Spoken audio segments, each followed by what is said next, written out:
Do you like books? I mean, really, really like books? Then you're in the right place. Each week, your host, Sam Hankin, interviews the best of today's top-selling authors and the up-and-coming superstars of modern literature.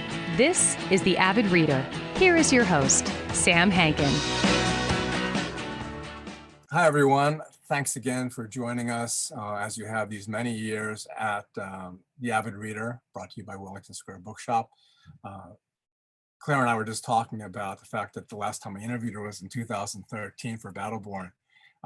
And our guest today is Vaye Watkins, author of I Love You, But I've Chosen Darkness, published by Riverhead almost exactly 2 weeks ago. So, and as I said, after Battleborn, her novel Gold Fame Citrus was published in 2015. So I Love You, But I've Chosen Darkness is a novel, but a novel with Claire as the star. So whether it's autobiographical is really not a question that the reader need interest themselves with, but you know, the reviewers do. So we're going to talk about her dad and her mom and her friends and her boyfriends and husband and child, but it's up to us and maybe learning through this conversation where we are in this land, this universe of us.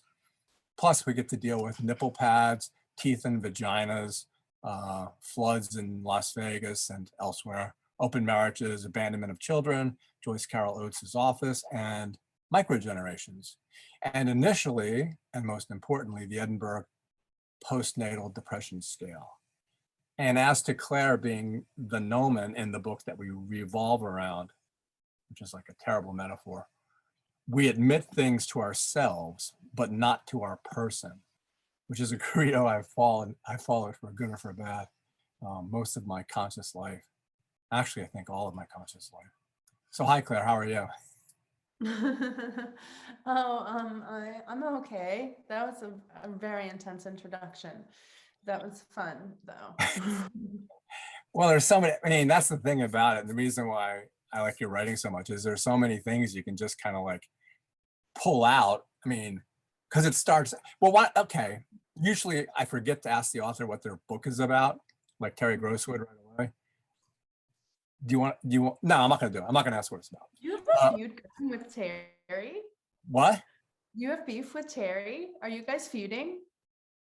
People feud with her. No, I don't have a beef. It's just that like, I ask questions that are really weird and inane and offensive, where she tries to be like pleasant. Yeah, she would be like right now in her show would be the moment when you're like, when you were growing up, were vaginas with teeth a big part of your childhood or whatever? Which I love. I love that move. Well, let's go to vaginas. So vaginas with teeth, it's a myth. It's a myth and a legend, and there's all kinds of stuff about it. But there also is a medical condition, which is rare and cystoid. But if we're going for the autobiographical angle, did you ever experience such a thing? You know that that's not even the question to ask. I know you're just being an imp now. No, you don't have, I mean, well, you wrote it. I know, but what's interesting about it to me is that these are just different names for the same thing, as I think Death Cab for Cutie said. You know, this is a vaginal dermoid cyst is today's vagina dentata, maybe. But the vagina dentata myth is like with us all around. It's like the idea that vaginas are powerful and scary and unknown. And there were like contraptions to combat this fear, this primitive fear of like, what happens to my penis when it disappears?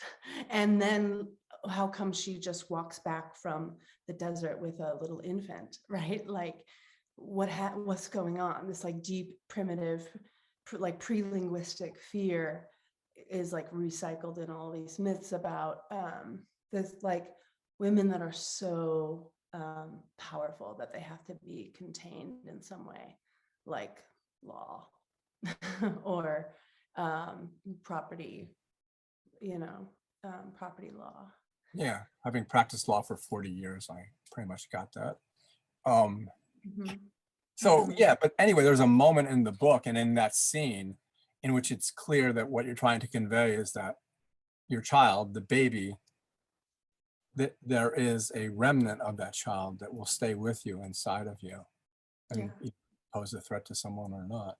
And that was really interesting too, because it was just kind of an aside, but then you definitely catch it. You know, it's okay, it's Mhm. part of. So Yeah. hold up the book. You have one there, a copy? I can get one. I can procure one. 1 second. Okay.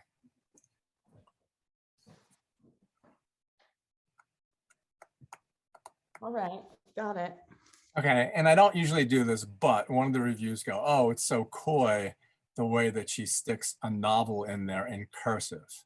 So, like, do you have some kind of beef with that? Did you do it on purpose? Why did you do it? Blah, blah, blah. Oh yeah, when I designed my own jacket, that was a decision. Ooh. No, of course I didn't design it. I don't think it's coy. I mean, I don't think it's even the most interesting question to ask. Like a way another person put it, I think Hillary Kelly in the LA Times said something like, the book is kind of against the idea that something has to be either fact or fiction, you know? So it's just this novel that's in the form of a truth, but all novels are. It's just a little, it just uses autobiography as like a formal container or something. Yeah, it's funny because, you could compare it to, on the nasty side, A Million Little Pieces by Fry, and say, this is all lies. And I'm thinking, well, you're entitled to lie. Why not? You're writing. You can lie whatever you want. And then I interviewed Charles Yu a couple of times about how to live safely in a science fiction universe in Chinatown and all that. And since his protagonist is always Charles Yu, I said, you are always going to be in it. You is always going to be in it. And I said, you're going to be stuck with it for the rest of your life. And because, oh, wait a minute. So the title, did you get it from that post-punk revival band group? Mhm. Well, yeah, the boyfriend in the novel loves that band and he has that tattooed on him. So yeah, indirectly, yeah. And so I couldn't guess what song of theirs unless I missed that too. I wouldn't know. Okay. Yeah, there's one song they have called According to Plan that says, in a perfect world, or my perfect place is with you, but the truth is the world is without love. And kind of struck me, but in any event. So because I own a bookstore, cover is really important, because as I say in every interview, as many times as you can hear someone say, you don't judge a book by its cover. Everyone who comes in and sees your book on the front table is going to judge it in part, if they don't know about it, by the cover, which is a cool cover too. And then because of the bookstore, I always ask about the epigraph. And in most cases, and actually I was listening in Battleborn where you said you thought about the epigraph a long time. In this case, it's basically just your mother saying a sentence, 2 sentences. It's like you'd be sitting at the kitchen table and she goes, I wish that, so how did that come to be? Well, I don't know. I don't know if it's much of a sitting at a kitchen table sentence. I'll read it and then we'll let the people decide. Okay. It says, I often wondered where I'd have been if I was in a city and a stranger to my neighbors, as I so often had been in Las Vegas.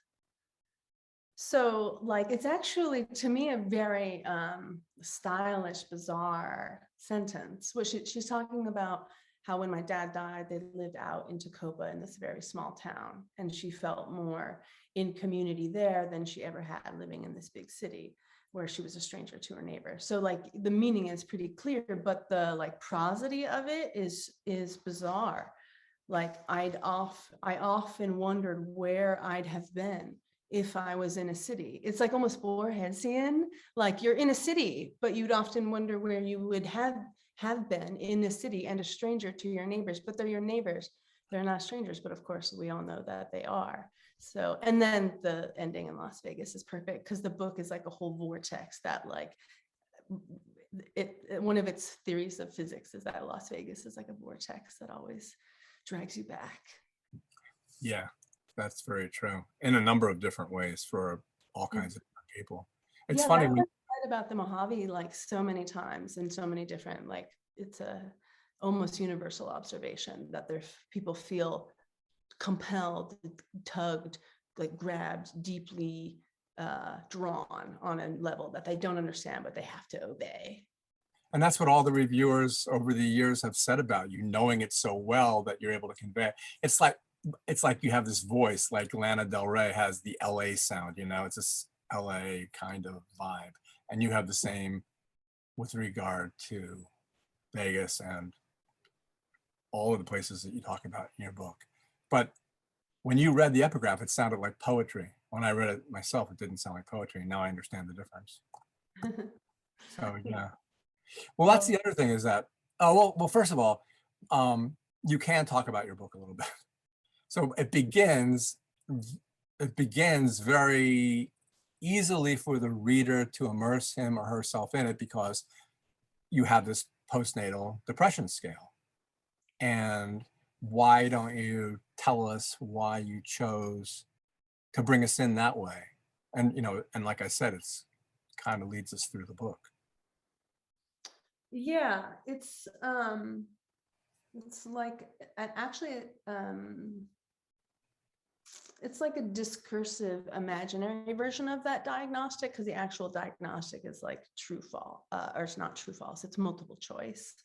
And the options are, and this is, to like evaluate a woman's psyche after she's given birth, the options are, I've been able to laugh and see the funny side of things. It's like A, as much as ever, as much as I ever did.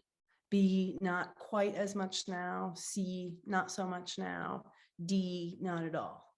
So like what the diagnostic test, which is a real test, is like medicine's response to the profound transformation of like birth, of giving birth, and what it might do to a psyche, to a person's like sense of herself and what she might do next, right? So 21st century for-profit medicine boils all of that down into A, as much as I ever did, not quite as much now, not so much now, not at all. So it's a paradigm where the best you could ever be is as much as I ever did. There's no like more than ever. The answer is not like more than ever. Since my baby is born, I've been laughing and able to see the funny side of things more than ever. Like, and life is so much funnier, or I have looked forward with enjoyment to things. Absolutely. Like, I now think in the multiple lifespans. Like, I can look into the future and I can look into the past, and I realized that the material of my grandmother is inside me, and literally like in my bones and my genes, and what happened to her happened to me. And it's just like totally an inadequate diagnostic for this like profound mystical experience that she's actually having. So then she creates this one that is like accidentally really honest. And then you're right, that sets like the whole thing in motion. So it's like, what if this thing could work? This inadequate diagnostic. I'm sitting there in real life with my newborn baby, filling this thing out, thinking like, how would I design this tool? And how would I describe what's happening to me inside? I like the way your husband, or whoever's husband it is, finds it amusing that I don't, the same thing you were saying is, as much as I ever did, that he goes, that's not quite fair, is it? Or it really doesn't, I don't think it belongs in there. I can't answer that about anything that's ever happened in my life. As I don't, much as I ever did. Yeah, why should that be the goal? Like, and this obsession with going back, like returning, like, of course, it's most visible in like the idea of getting your body back, that you would go to a pre-transformation state. Like you walk through this tremendous threshold. You were one body, and now you're two beings walking around, and this little being is also very much itself. I mean, it's so bonkers. And then our culture encourages women to retreat from that and be like, I'm going to go back. And what that will look like is exercising and making myself smaller and pretending all of that never happened, or go back to work like we're really celebrating about, that you can like continue to consume or be productive when, like, why should you? Maybe you're just going to be at home having visions all day. Well, it's like in the morning, I was thinking about it because I got up and I was brushing my teeth and I thought, am I enjoying this as much as I ever did? But I do it every morning and I don't know. Maybe one day I do like it better, but it's irrelevant, first of all. And second of all, that's why I said at the beginning, what did I say? Oh, we admit things to ourselves, but not to our person. Okay. You tell me what you think that means, and I'll tell you what I think that means. Well, I hardly remember. I You think wrote it. You should remember. You wrote it. she's saying, I think, something like, using that phrase, her person, as in her partner or her lover or spouse or whatever. But you're like sensing it's like, shadow meaning of that we can lie to ourselves and also conduct ourselves as though, the opposite were true. The easiest person to lie to is yourself. Right? Yeah. And as the reader, I have the right to look at it differently than you wrote it. So the way I'm looking at it is like, yeah, is ourselves our person? Are they two different things? And yeah, you just said, yeah, they are. I mean, it's impossible to determine. It's like string theory or something like that. It's impossible to determine whether you're lying to yourself or not, unless you were able to stand outside, which of course I have an observer in my head 24/7. But yeah, unless you could stand outside and say, what is this? Or, and I've asked this for the last 10 or 15, 20 interviews, because a lot of them have been about scientists who've studied human consciousness or Nobel Prize laureates in physics. I say, why is one not a prime number?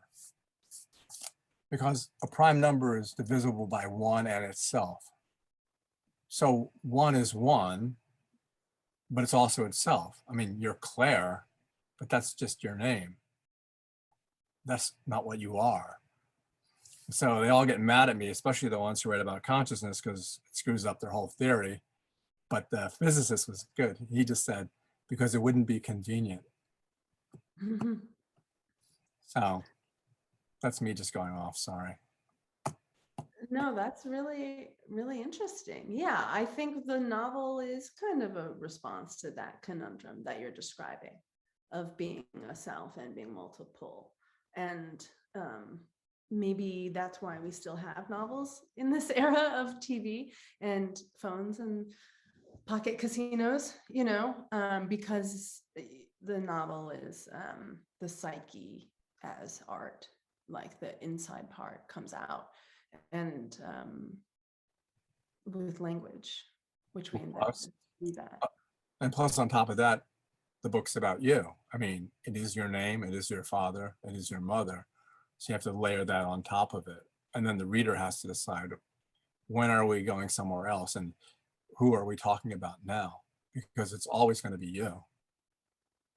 Yeah, I think that's probably true of every character, but it's one of our little like suspensions of disbelief that we do in maybe a more straightforward, realistic, like less postmodern, up its own asshole type of book, as Vonnegut would say, But just like Claire is as much of an invention as the old guys who are living up in like the shack in northern Nevada guy that I write about, or the prospectors in 1849, like they're all from in me and built with my language, and those are the only tools I have actually, so I don't think one is like more artful. I think it's all just the same. This is just like one strategy of creating like an aliveness, like a sense of this person's real. But I kind of do that with every character I write anyway. I just use different strategies to it. I don't feel like you said earlier that you thought some writer was like trapped by it, but I don't feel like it's that ideological. I just think it's like this story should be told in this shape using these tools or this palette. And then this one, I'm going to do this one again. Like I could write a straight up psychological realism, regular vanilla missionary style novel tomorrow, probably. I mean, not tomorrow, but I don't feel like I planted a flag in the moon or anything, Yeah, but when you're talking about your father being interviewed by Larry King or something like that, that's what happened. That's really what happened. And then if I'm reading the letters, as a reader, I got to think, hey, I wonder if these are the letters. Are they the letters? Are they the letters modified? Yeah, they're basically like modified beyond the point of telling who is, if it's her or me, which is like the point of it. Yeah. Well, that's part of the fun of all of it. I mean, right? Yeah. Yeah, it's probably in a way just sort of a pretty standard, like postmodern deconstructed gesture. Like, this is what stories are. Like, we're magpieing them, we're making them together, but this shows like all the scenes, all the stitching. And it's like, this one is from this place, this one's from Larry King, And I think that is just kind of an exciting mode to work in, or for me. Hey, when you say Jesus pizza, is that an expression? Like, holy Jesus, is it?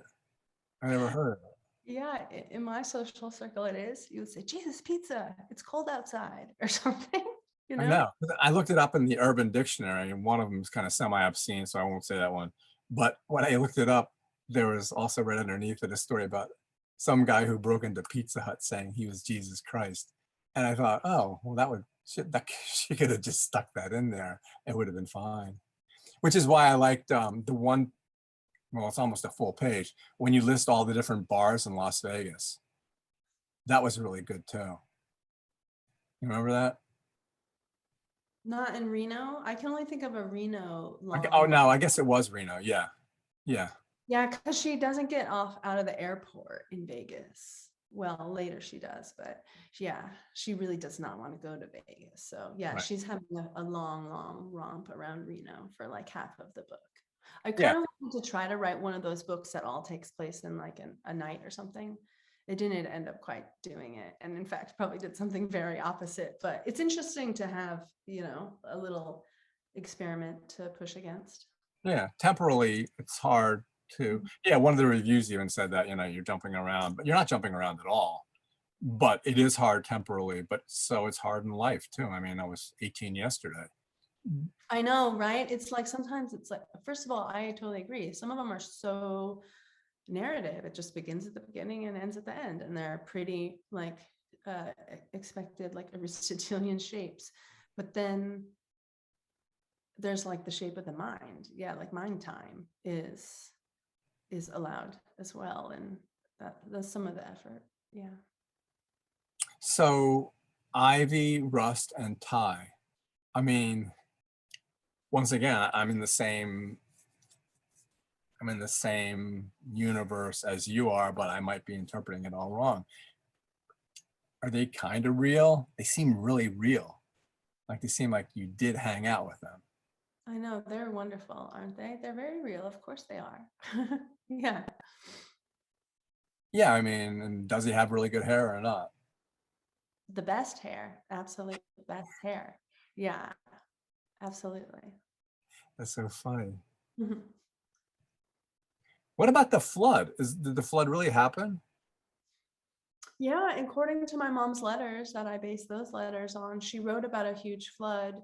And Las Vegas floods a lot. Like, it's a fiasco of a city made by the mob, so it's not known for its like robust and well-planned infrastructure. But that's been true since, you paved the meadows.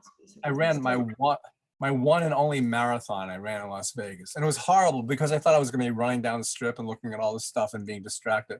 And what they did was they bust us out 26 miles. And then we had to run. It was the windiest, coldest day in the history of Las Vegas. There was glass all over the road. They ran out of water. And you were running, no matter which way you were going, you were running against the wind. It was impossible not to be running against the wind. My brother made me do it, and it was really irritating. And so I never ran a marathon again after that. pathetic. And then I wrote to them and told them how much it sucked. And so they said they would waive the entry fee for me next year. That's the Vegas way. Yeah, a legendary hospitality. That's the same brother that also took his snake, Fred, and put him in his freezer for 10 years.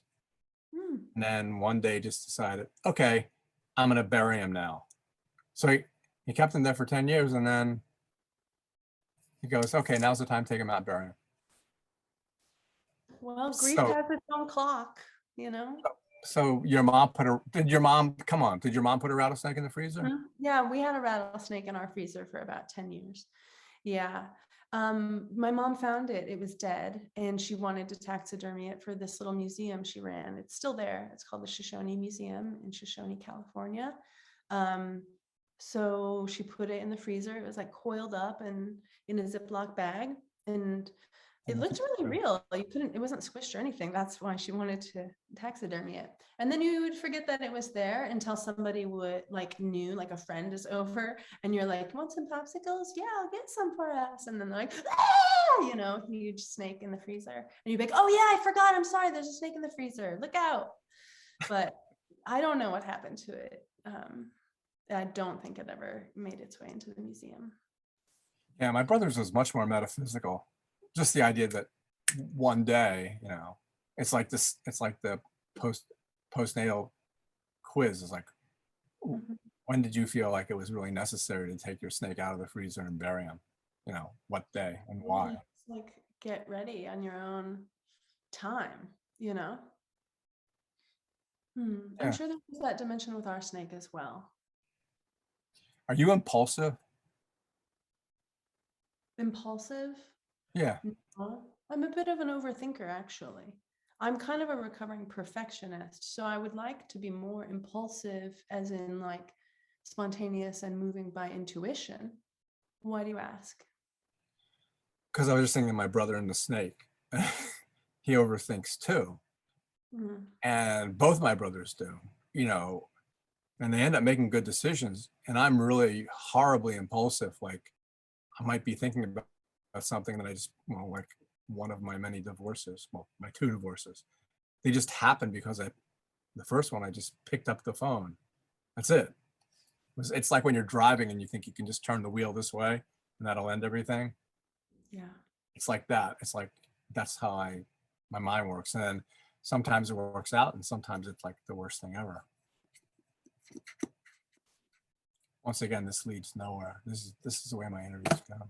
It's like, okay, now what? What can you possibly say? Oh, okay, Oregon Trail. Oregon Trail is like a big part of the book.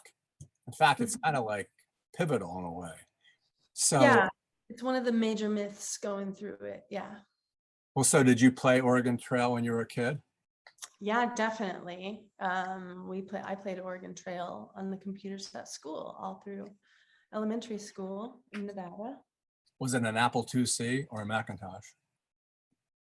I can't really be sure. Yeah, it was like a number, it was years and years. We did it so much, and I was like really good at it. But it was a horrible game, which is where your book goes. Horrible. What's horrible about it? Because if you didn't do it the right way, all these poor little kids and people died. They died trying to get to some place that was their dream. Yeah, it was horrible, but because they died, when they really died, they died because they were greedy, like in Death Valley, like the party that gave it its famous name, it's like they all almost died, including like women and children. And they swore, like in their journals, they said like, I can't believe I did this just for greed, for money, for gold, freaking gold. I could walk by a boulder of gold, like a nugget as big as me, and I wouldn't even look at it because I want water, right? Because they're dying of thirst. But then they get rescued and they get out and they go back looking for gold. They don't stay changed, but they do recognize like their deep, profound folly in the moment. So that's a fascinating like elasticity of the mind to me about Oregon Trail as a myth, like pioneer pioneer fetishism and how it informs our big mistakes in the West today. It's interesting how you list the various incarnations of the Oregon Trail, but you say starring, but you don't I say. know. Yeah. Yeah, I was kind of thinking like I just wanted to stop where she would stop reading, you know, because we read the internet in such a fragmented way. And what she really wants to know is like the name of the author who makes up that theory, which is in a way my way of like giving her credit, because I'm like using it and writing about it so much and writing these characters who really believe in or they're intrigued by the idea of themselves as like Oregon Trail generation, like new pioneers of a new way of being. And they're kind of like testing it out. To varying degrees of success, and also just to illustrate how recursive that is as a myth, you know, that it keeps popping up, like keeps being told in every different as the forms develop, from the journals to books and then TV shows and video games. It just like it keeps mutating. Like we really need that story as a culture in the American West. It props up so many of like the other myths about Western exceptionalism and manifest destiny, and like how the land, like we have a benevolent presence on the land, which is debatable. Very much so. The way you started describing that at first reminded me of when you or whoever you are were talking about microgenerations. Because my son, the one I played Oregon Trail with, which could define a microgeneration, was born in 1980. And that was exactly the right time for Oregon Trail when he was 5 years old. And 80 or 81 is the cutoff for millennials, right? Yeah. You're like We'd have to read Anna Garvey's think piece that she wrote about this, but I think you're right about that. Yeah, I did read it before when I was whatever I am doing, researching or whatever. And yeah, so that microgenerations, I've never really thought about it till I read the book. And then I started looking into it and I realized, yeah, it's some of you are stuck in a place that isn't this or isn't that. And, and you don't have a letter. Yeah. And then I like how one of the other characters is like, all of this is a scam. Generations were invented by advertising executives, you know, there's really not noticeable differences culturally between these age groups. It's a dumb, like divisive way of thinking about our community. But we do think that way a lot. And then we're wondering like, what if I don't want to be either of these? And I think they kind of carve out their own little micro generation, but also is about the anxiety of technology, you know, because they kind of come of age with the internet and they're wondering like, did that experience fundamentally like isolate us from the other people who are a little bit older and a little bit younger than us? If you're outside the generation, it's a lot easier to see what's happening. Although, here's a good example. So my bookstore has gotten really full, so I don't have any room for manga or graphic novels. So I'm opening a new store right across the street, smaller, and all it is manga. And I just put like one little tiny little lozenge of a Japanese kid with red eyes with the right kind of hair. And all these people applied for jobs immediately. And they're all so excited that they would work basically for free, like a baseball, like Tom Brady would play football even if he wasn't getting any money, that kind of thing. And they all just want to be there. And you look at this enthusiasm, it's like, you know, how Japan wanted to copy the West. It's like they want to copy Japan so badly that, you know, they want to open books from right to left. I mean, that's it pretty much. And yeah, it's astonishing. And I wasn't doing it, not that you can make any money in a bookstore anyway, but I wasn't doing it to make money. I'm doing it because it's kind of cool. And it's like, I want to see why this is the way it is, because I'm so far behind the curve. Well, I can imagine, it's easy to imagine why you might want to escape our kind of garbagey culture, you know, sometimes, and see how people from other places live. You could see that in like another subset with this like, you know, white affluent American obsession with Buddhism or mindfulness or yoga, or, you know, yearning for something beyond one's culture, feeling it to be not enough for them, you know? Well, it's like your book. Can you imagine it being like 4 or 5 squares on each page showing you walking through and your friends hanging around and sitting at a booth and stuff like that? I mean, it's just like now with the graphic novels, even at school, like stuff like The Old Man and the Sea. And you think about that, it would be so cool to watch the boat, him in the boat and the rope going through his hands and bleeding and the marlin tied to the side of the boat and the shark coming. The pictures of it are really good. I mean, it makes you feel like it would be just as meaningful. Of course. You should Yeah. you should write a graphic novel. Okay. You're right on the edge of, yeah. You know what was the saddest line in the book? When you let yourself in the house to shower and smell her things. I thought. Yeah, that's the end of a chapter called The Scene at the Arb, which is mostly a campus satire. And then it has that really sincere turn at the end, you know, because it's like she may not be being punished and she's not miserable, but she does have consequences, you know, she does have like the full range of human emotion. So it's going to be very hard to take time away from your infant baby. You know, it's not without like consequence, but it's also not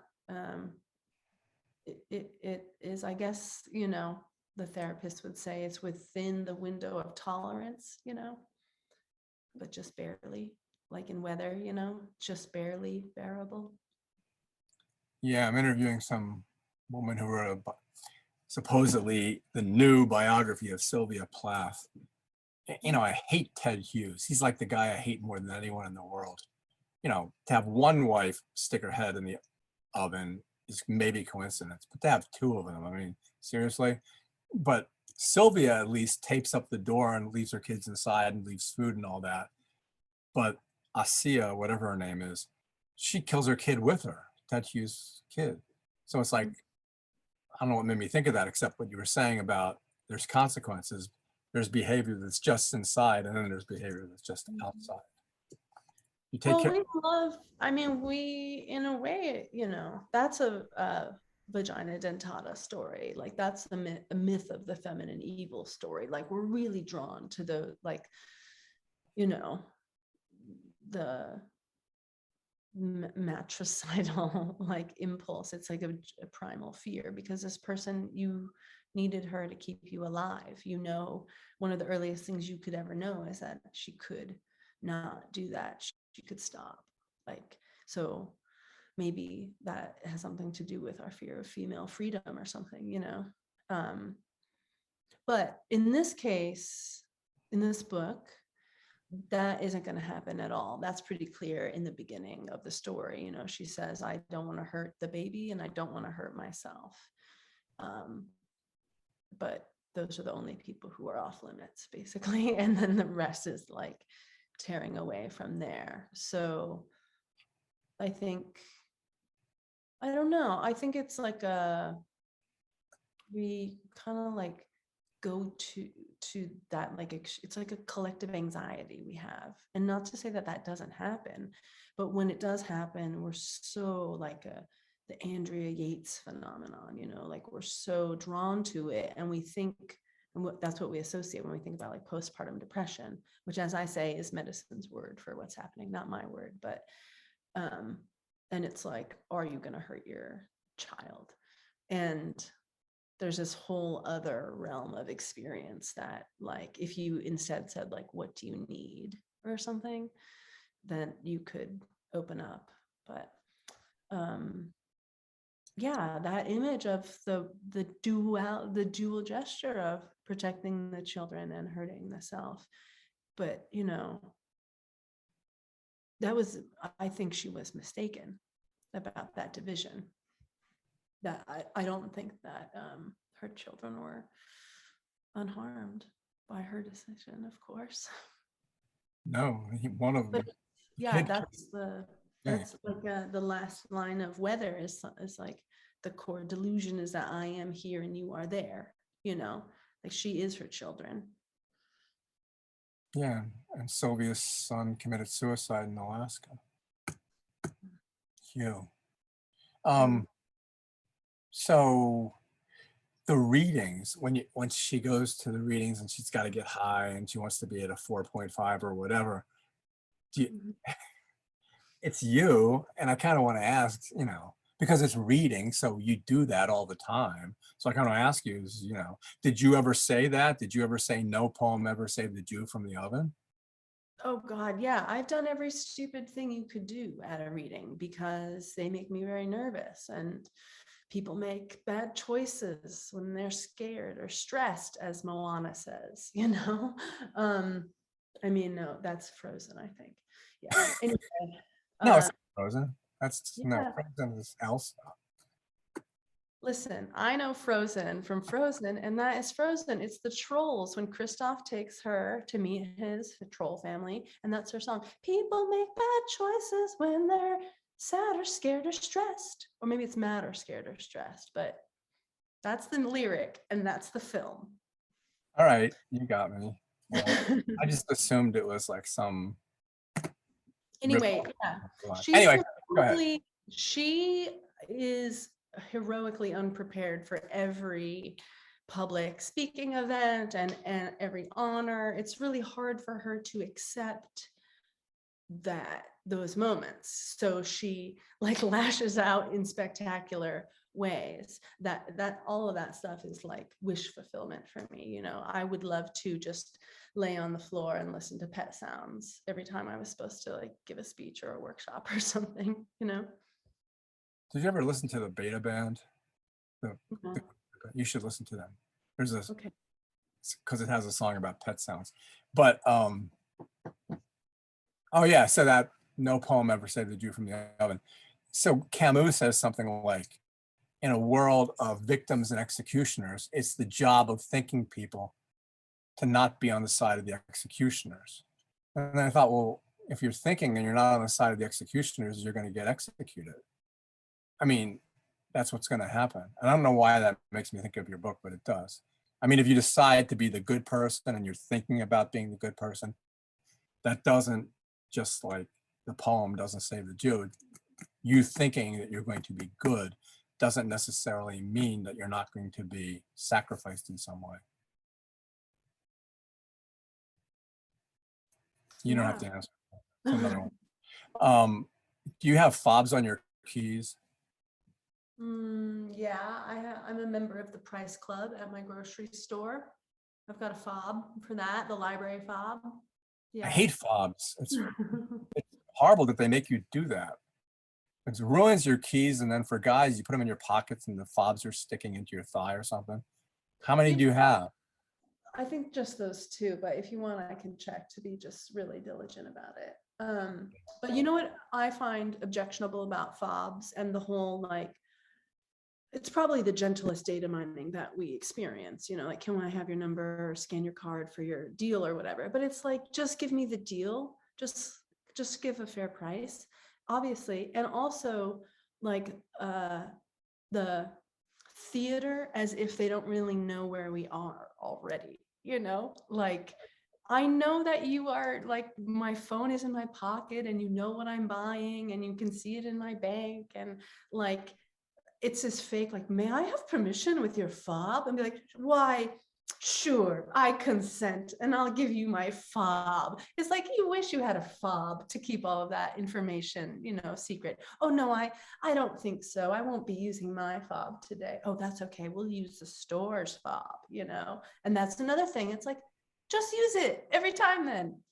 I avoid I mean, if I had a fob, well, what I did with my health club fob was I Xeroxed the fob and then I cut it into a little piece of paper and then I stuck it to the window of the health club in a place where no one could see it. So then I don't have to carry it with me. So I just take it off of there, stick it, put it back. And no one cleans up paper anymore anyway. Like my father said, if you want to clean up something, clean it up yourself because no one else is going to do it. So the piece of paper is just there and I can use it as my fob. I'm going to do it everywhere. I think that's genius. I think that's genius. I don't know why you don't just carry the paper with you, but I guess that's the whole point, because you resent the task, the assignment. Take this with you, bring it back, right? Yeah, why am I carrying something for you and I don't want to carry it, and then I'll lose it, and it's stupid. Don't give me another thing to do. Yeah, I know. Well, our attention is being like, you know, cent by cent, second by second, just harvested, like our well-being and our peace. So I'm not surprised you feel irritated. Did you know Elon Musk is a juggalo? I no, is that true? I read it. I don't know if it's true. When I was looking up juggalos, and Clown Posse said it had a list of people who are juggalos, and he was one of them.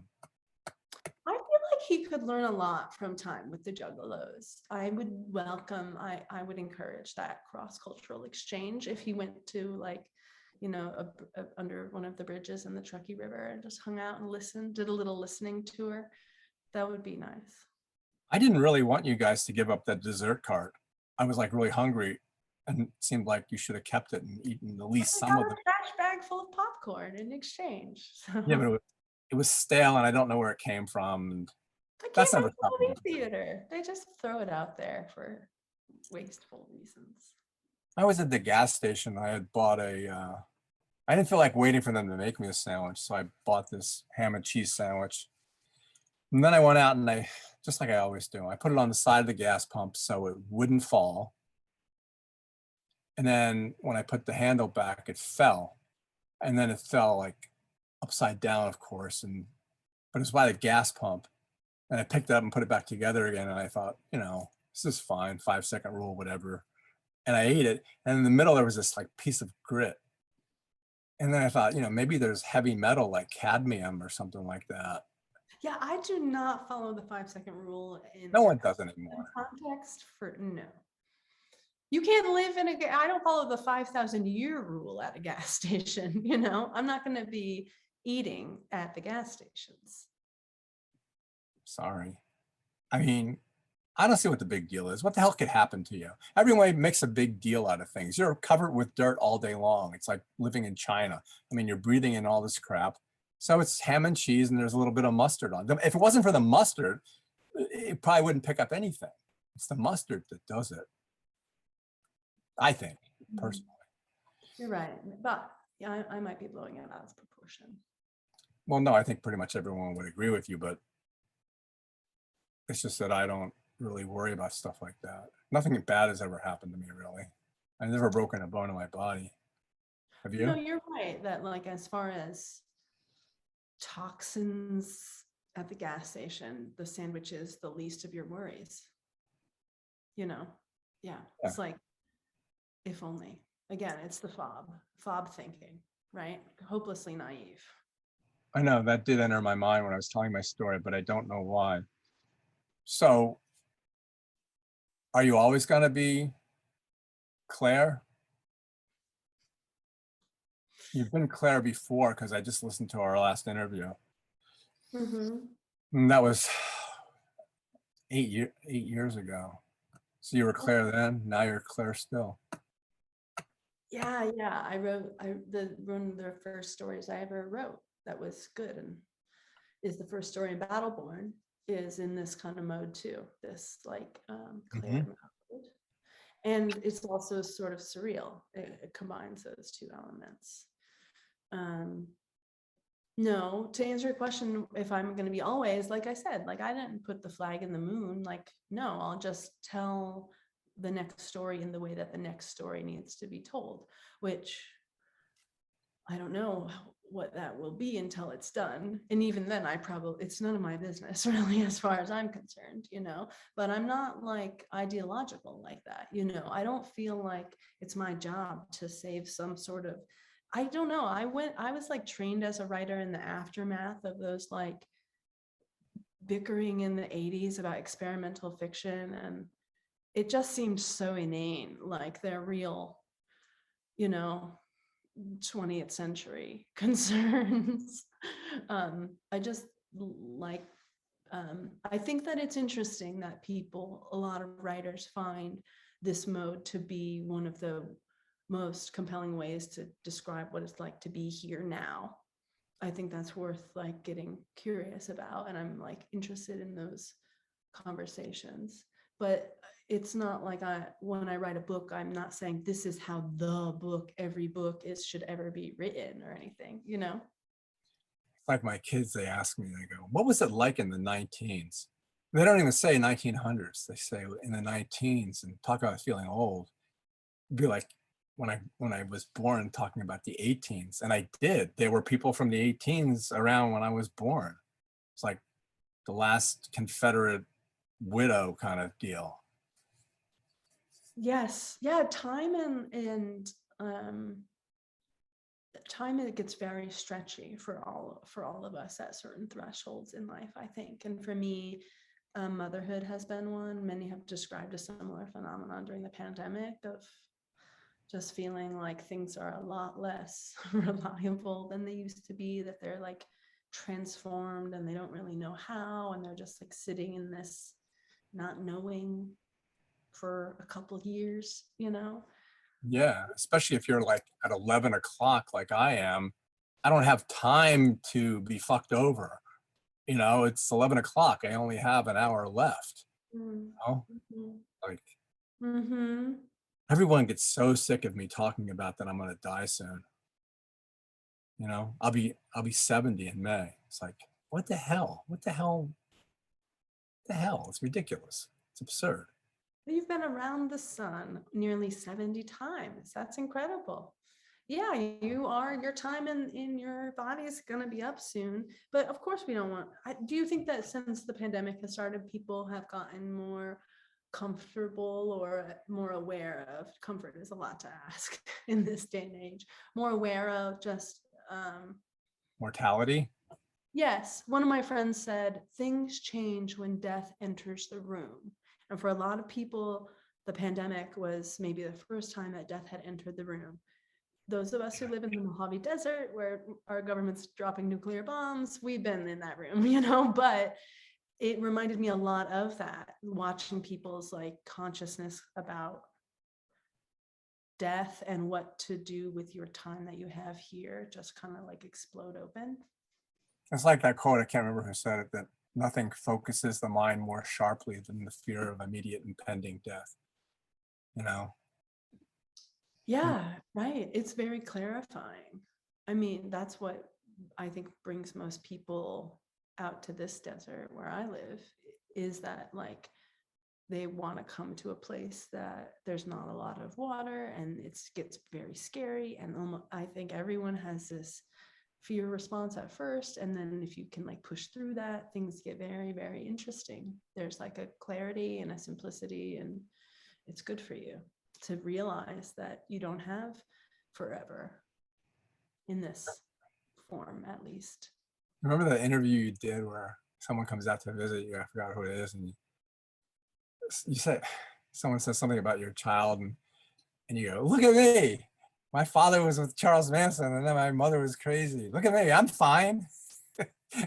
Right? Do you remember that? Yeah, I didn't say that my mother was crazy, but she asked, what if my daughter read my book? And I was saying, well, I read my dad's book, and I'm fine.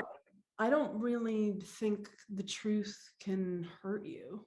I'm not worried about Oh, that. did you say you were fine like you really were fine? I thought you were saying fine sarcastically.